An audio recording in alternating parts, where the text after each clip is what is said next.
Je m'appelle Pauline Bourrel, je suis la gérante de Barceloneta.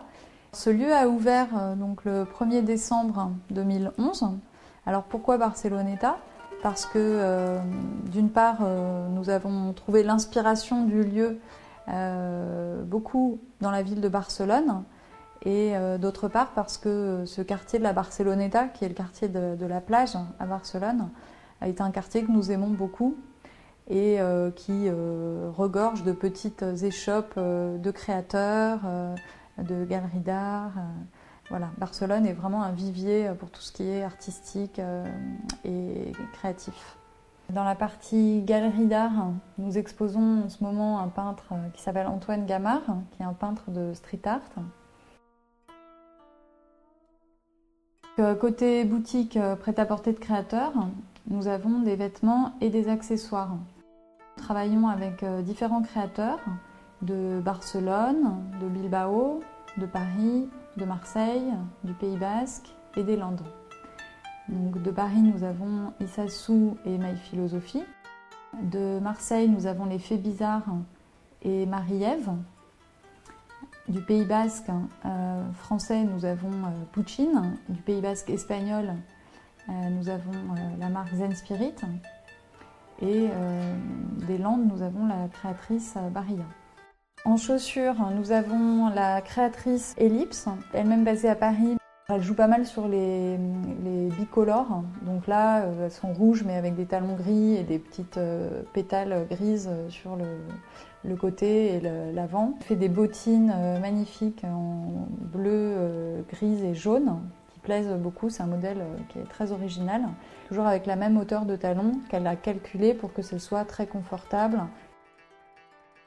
En bottines, nous avons également le créateur Issasou, qui est un créateur de vêtements parisien donc, et qui fait chaque année pour l'hiver des modèles de bottines un peu classiques chez lui qui marchent très bien, avec le petit détail verni à l'arrière.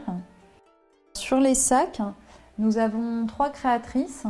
La marque Motus et Bouche Cousue qui est basée également dans les Landes, qui travaille des très beaux modèles en cuir assez grands. Donc on a le sac fourre-tout, le bon sac fourre-tout besace. Ensuite nous avons les Caprices de Maïtena, qui fait aussi des modèles donc plus habillés pour le soir. Donc on a un modèle en tissu nacré avec le petit miroir intégré et doublé satin à l'intérieur.